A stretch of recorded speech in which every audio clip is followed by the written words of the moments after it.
Break के बाद एक बार फिर आपका स्वागत है। चर्चा जारी है महंगाई पर, चर्चा जारी है आम आदमी पर। हमारे साथ स्टूडियो में है खास मेहमान भी। हमने देखा स्टोरी थी, पहले गए हम लोग ब्रेक पर, वहां महंगाई को लेकर बात थी, तेल की बड़ी कीमतें कारण थी और बड़े कारण थे सरकार के फैसले। क्या लगता है लोकेश जी आपको कि जिम्मेदार है कांग्रेस? बिल्कुल 100% जिम्मेदार है, क्योंकि ये दावा करते हैं विकास का। इतने साल देश की आज़ादी के बाद में मैक्सिमम टाइम कांग्रेस ने राज किया है। इस देश के अंदर ऐसी कौन सी चीज है जो सस्ती है? आदमी, केवल एक आदमी की जान जो है वो सस्ती है। आदमी मर जाता है, उसकी कोई किसी को परवाह नहीं है। पर एक बात, बड़ी बात कही जा रही है लोकेश की भ्रष्टाचार बहुत बड़ा कारण है महंगाई वृद्धि के लिए, और उसके लिए भाजपा भी उतनी दोषी है, क्योंकि तमाम राज्य सरकारों के जो भ्रष्टाचार और घोटाले जो सामने आए हैं, जिस तरह से एक के बाद एक मुख्यमंत्री फंसते जा रहे हैं, और कोयला घोटाले में तो भाजपा के मुख्यमंत्री भी फंसते हुए नजर आ रहे हैं, तो क्या लगता नहीं है कि इस सारे मामले में जिम्मेदारी भाजपा की भी थी? नहीं, भ्रष्टाचार के अलावा देखिए, ये लोग भ्रष्टाचार का आरोप सिर्फ कांग्रेस पे लगाते हैं, जबकि भ्रष्टाचार का नंगा नाच तो भारतीय जनता पार्टी का सब लोगों ने टीवी पर देखा हुआ है। आप कैसे जब बंगारू लक्ष्मण जब प्रेसिडेंट थे, जो कि राष्ट्रीय अध्यक्ष है आपके केवल 1 लाख रुपए में रिश्वत लेते हुए दिखाया गया, 1 लाख रुपए में आदमी पकड़ा गया, जो कि 1,76,000 करोड़, 1,76,000 करोड़। अगर ये लोग बात करते हैं का घोटाला और ये कोयला घोटाला, हमारी आप 1 लाख की तुलना हमारी सरकार ने उन लोगों को तुरंत जेल में डाल दिया। ये गलत है। पर लोकेश जी, ये इनका ये कहना है कि हम तो थोड़ा थोड़ा करोड़ खाते थे, आप अरबों रुपए खा रहे हैं, इनका ये कहना है। अगर कहीं किसी के अगेंस्ट अगर भ्रष्टाचार साबित हुआ देश के अंदर बंगारू लक्ष्मण के अलावा सरकार ने उठा के जेल में डाल दिया, तिहाड़ में बंद कर दिया। ऐसा कोई स्टेप भारतीय जनता पार्टी ने आज तक उठाया कि उनके मंत्रियों को, उनके एमएलए को, उनके एमपी को, किसी को उठा के जेल में डाला? लोकेश जी, कलमाड़ी जी को जेल में डाल दिया। लोकेश, एक बड़ा सवाल यही है कि जो देश में जो काला धन है, काला धन की एक सीमा होनी चाहिए, और इस देश में माना जा रहा है कि लगभग 40% से ज्यादा हमारी टोटल इकोनॉमी का काला धन हो चुका है, जिसके कारण महंगाई बढ़ रही है, जो मुख्य कारण है। और इस काले धन के लिए जिम्मेदार भाजपा के भी काफी बड़े नेता हैं, लेकिन अभी तक उनके खिलाफ कार्रवाई नहीं हुई। आपने जो बात की काले धन की, मैं आपकी बात से बिल्कुल सहमत हूं। ये जो एफडीआई जो है, ये देश के अंदर जो कांग्रेस के लोगों का जो पैसा बाहर है, वो एफडीआई के माध्यम से देश के अंदर आएगा, इसलिए एफडीआई को यहाँ लाना चाहते हैं इस देश के अंदर। और संशय पैदा कर रहे हैं। किसके खिलाफ की है? केवल उनके सहयोगी दलों के खिलाफ। आपको नहीं श्री प्रकाश जायसवाल को अरेस्ट करते हैं, जबकि सीबीआई कह रही है उनके खिलाफ सबूत है। कानपुर के अंदर श्री प्रकाश जायसवाल का नाम का और कौन आता? भारतीय जनता पार्टी विरोध करने के अलावा कुछ नहीं जानती है। ये कोयला घोटाले में श्री प्रकाश जायसवाल का नाम है, प्रधानमंत्री तक इसकी भूमिका संदेह में है। आप क्यों नहीं उनको इस्तीफा देकर जांच के लिए प्रेषित होते? हमारे नेता लाल कृष्ण आडवाणी ने जांच की डायरी में नाम आने पर ये कह दिया था कि मैं लोकसभा में जब तक नहीं जाऊंगा जब तक मेरे पर आरोप। अच्छा, बड़ा लोकेश जी, एक बड़ा सवाल ये उठता है कि माना यह जाता है कि काला धन और भ्रष्टाचार बहुत बड़ा जिम्मेदार है इस देश की अर्थव्यवस्था को खत्म करने में, और अर्थव्यवस्था खत्म हो रही है इसलिए महंगाई बढ़ रही है, जो कि आम आदमी पे बोझ बढ़ रहा है। तो क्या मानते हैं कि क्या भ्रष्टाचार और जो काला धन है वो एक बहुत बड़ा कारण है महंगाई की? देखिए, भ्रष्टाचार और काला धन ये मुद्दा अवश्य है, देश के लिए बहुत बड़ा मुद्दा है कि भ्रष्टाचार, उसको मिटाने के लिए यूपीए सरकार शुरू से ही कटिबद्ध है। यूपीए चेयरपर्सन ने बुराड़ी अधिवेशन में 5 सूत्री जो कार्यक्रम लागू किए, यानी सिर्फ कांग्रेस सरकार ऐसी है जिसने भ्रष्टाचार के मुद्दे को पहले उठाया। कांग्रेस ने पहले मुद्दा उठाया भ्रष्टाचार का, मुझे सभी दलों को खत्म करना चाहती है भ्रष्टाचार को, इसीलिए 5 सूत्री प्रोग्राम चलाए। और जितने भी देश में मुख्यमंत्री हैं कांग्रेस शासित प्रदेशों के, उन 5 सूत्री कार्यक्रमों पर अपनी गतिविधियां कर रहे हैं। अरुण जी हमारे साथ है फोन लाइन पर, भाजपा प्रदेश अध्यक्ष अरुण चतुर्वेदी जी हमारे साथ जुड़ चुके हैं फोन लाइन पर। अरुण जी, महंगाई बढ़ रही है, भाजपा 20 तारीख को बंद करने जा रही है, क्या लगता है राहत मिलेगी? आम आदमी कहीं ना कहीं आपके इस कदम से राहत महसूस कर पाएगा? देखिए, हम लोकतंत्र में विपक्ष के नाते से जो भूमिका है उसका निर्वहन हम कर रहे हैं जी। ये जनतंत्र में विपक्ष को अधिकार लोकतंत्र के नाते हमें मिला हुआ है, उसका पूरा जनता के इस रोष की अभिव्यक्ति कल बंद के माध्यम से और पिछले दिनों चाहे गिरफ्तारी के कार्यक्रम होंगे, धरने प्रदर्शन होंगे, इन सब में व्यक्त किया है। हालांकि मेरा मानना है कि जिस प्रकार की केंद्र की सरकार और राजस्थान की सरकार चल रही है वो पूरी तरह से असंवेदनशील सरकार है। आम आदमी की पीड़ाओं से इनका कोई सरोकार नहीं है, किसी की कोई चिंता इन करते नहीं, और केवल एक तरफ तो लूट मचा रखी है, 4 लाख करोड़ के लगभग घोटाले पिछले दिनों के हैं, और उसमें सब दूसरी तरफ कीमतों को बढ़ा करके आम आदमी के ऊपर का वोट डालने का काम कर रहा है। पर अरुण जी, एक बड़ा सवाल ये उठता है कि भारतीय जनता पार्टी जो कि प्रमुख विपक्षी दल है, उसने केवल एक कार्यक्रम तक ही इन सारे विषयों तक अपने को सीमित कर लिया, और जहां तक कार्यक्रमों की बात भी है वो भी प्रभावी नहीं हो रहे हैं, यानी कि जनता को नहीं जोड़ पा रही है। क्या कारण है? केवल कार्यक्रमों तक की सीमित रह के क्या अपनी जो जिम्मेदारी है उसको पूरा करना चाहती है पार्टी?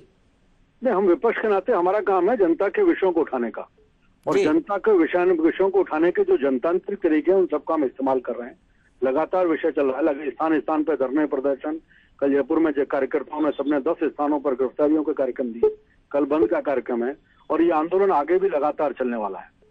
प्रश्न ये नहीं है कि हम कितना कहाँ को प्रभावी हुआ और कितना कमजोर हुआ, ये सब चीज चलेंगी। जनतंत्र के नाते से विपक्ष का आवाज उठाने का और जनता के विषयों को उठाने का है, उस काम को बखूबी हम पूरा कर पा रहे हैं। और जनता लेकिन अरुण जी, बड़ा सवाल ये उठता है, यदि आप अपने इस जनहित के मुद्दे से जनता को नहीं जोड़ पाते हैं, केवल कार्यक्रमों तक सीमित रह जाते हैं, केवल कुछ खबरें छप के रह जाती हैं, उसके बाद उसका फॉलोअप नहीं होता है, जनता में जागरण नहीं होता है, जनता जुड़ती नहीं है, तो ऐसे कार्यक्रमों से कोई जनता को लाभ नहीं होता, तो क्या फायदा? मुझे लगता है पिछले के बंद भी आपने दिखाए हैं और आपने देखे भी हैं, आपके चैनल्स पे भी चले हैं, उन बंदों में भी जनता ने पूरा सहयोग किया, और मुझे लगता है 12 घंटे की प्रतीक्षा की और बात है। कल सुबह से अरुण जी, जनता तो बहुत परेशान है, खुद ही बंद करने को तैयार है, यदि आप आह्वान भी नहीं करते तो खुद ही नाराज होकर बंद कर देती, और कई कई दिनों तक बंद करने को तैयार है। क्या केवल बंद करने से क्या जनता की समस्याएं हल हो जाएंगी, या और कुछ पार्टी को कड़ा निर्णय लेना चाहिए?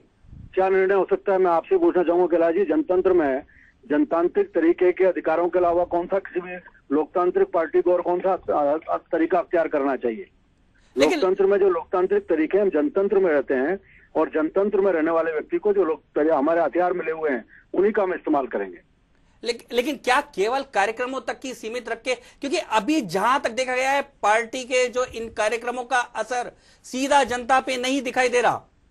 यह असर जनता पे हो रहा है। जनता का एक जनमत जो बनता है लोकतंत्र में, वो जनमत एक बड़ा इकट्ठा होने के बाद जब भी अवसर मिलता है, उस जनमत के माध्यम से ऐसी निरंकुश सरकार को उखाड़ फेंकने का काम जनता करती है, और यही लोकतंत्र में एक विपक्ष के नाते काम। शुक्रिया अरुण जी आपका इस चर्चा में शामिल होने के लिए। लोकेश जी, अरुण जी साफ तौर पर कह रहे थे कि कांग्रेस सरकार निरंकुश हो चुकी है, जनता त्रस्त हो चुकी है, ऐसे में अब उनको बंद का कदम उठाना पड़ा है और जनता साथ है उनके। अश्विनी जी, मुझे हंसी आ रही है अरुण जी के इस बयान पे कि हम विपक्ष की भूमिका को निभाते हुए बंद करना चाहते हैं। विपक्ष की नेता का तो आज तक अता पता है नहीं, ये कौन से विपक्ष की भूमिका निभा रहे हैं हमें समझ में नहीं आता। जितनी भूमिका इन्हें निभानी थी, 5 लोगों को साथ में लेके विपक्ष की भूमिका निभाते हैं। यानी विपक्ष के लिए इतना बड़ा मुद्दा सुनिए, इतना बड़ा मुद्दा अगर आप लोग उठाना चाह रहे हो, इतना बड़ा मुद्दा लेके चल रहे हो आप, महंगाई का मुद्दा लेके चल रहे हो, आम जनता को साथ लेके चलना चाह रहे हो, और लेकिन लोकेश जी, लेकिन एक बड़ा सवाल ये उठता है कि आखिर में देश में इतना उबाल है, प्रदेश में इतनी हलचल है, उसके बावजूद वसुंधरा राजे कहां है? जनता पूछ रही है, पार्टी के कार्यकर्ता भी पूछ रहे हैं, आखिर में कहां है? आप बता तो दीजिए। इन्हें पता हो तो बताइए ना। और विपक्ष की भूमिका निभाना चाहते हैं। आप क्या कर रहे हो पक्ष में रह के? मुख्यमंत्री अशोक गहलोत ने राजस्थान की जनता के लिए क्या किया? आज आप राजस्थान की रोडों पर चले जाओ, अगर आप अशोक गहलोत जी की बात करते आपने अपने मैनिफेस्टो में सरकार ने दर नहीं बढ़ाएंगे। इस सरकार ने आम आदमी के लिए जो किया है आज तक किसी सरकार ने नहीं किया। आम आदमी की बात करते हैं, आम आदमी की बात करते हैं ये लोग, और विपक्ष की भूमिका की बात करते हैं। ऐसा कौन सा आदमी है जो आज तक लोकेश जी कह रहे हैं कि बिजली की दर एक बड़ा विषय है। इतिहास में कभी कोई ऐसा शासन नहीं आया जहां पर आम आदमी के बारे में इतना सोचा गया हो। मुख्यमंत्री अशोक गहलोत ने सिर्फ आम आदमी के बारे में सोचा है। आज उन्होंने वही कह रहे हैं कि आम आदमी के लिए जो आपको खुश नजर आता है सरकार, किस आम आदमी की बात करना चाहते हो? केवल खास खुश है जिनको सरकार से फायदा हो रहा है, वो पैदा होते, मेरी बात सुनो, बच्चा पैदा होने से लेके बड़ा हो और अपना करियर बनाए, तब तक के लिए मुख्यमंत्री की योजनाएं आम आदमी के लिए बनी हुई है। लोकेश, अभी अरुण, अभी आपकी मेडिकल की योजना जो फ्री दवाई है उसका भी आप प्रबंधन ढंग से कर, अभी अरुण चतुर्वेदी कह रहे थे कि हम लगातार जनमत संग्रह करने, और एक समय ऐसा आएगा कि जनता ही उखाड़ फेंकेगी कांग्रेस की सरकार को। क्या लगता नहीं है कि जनता के बीच में उबाल धीरे धीरे आ रहा है इन सारे निर्णयों को लेके? जनता बहुत समझदार हो चुकी है। जनता को इस बात का पता है कि अगर महंगाई बढ़ रही है तो उसके पीछे कारण है, और प्रति व्यक्ति आय भी बढ़ रही है। तो जिस तरीके से महंगाई का सामना वो करना चाह रहे हैं, क्योंकि महंगाई का असर जिस वर्ग के इंसान के ऊपर पड़ रहा है, जिसको हम सोचते हैं कि ये दिहाड़ी मजदूर है, गरीब आदमी है, आम आदमी है, उसके लिए तो राज्य सरकार ने पहले से इतनी सारी योजनाएं चला रखी मैं है, चाहूंगा कि जिनकी वजह से आम लोगों की आखिर में आम लोग क्या कह रहे हैं वो थोड़ा दिखाएं। बिल्कुल जयपुर के हालात क्या है, पहले देखते हैं कि जयपुर में आम आदमी कितना परेशान है इस महंगाई से।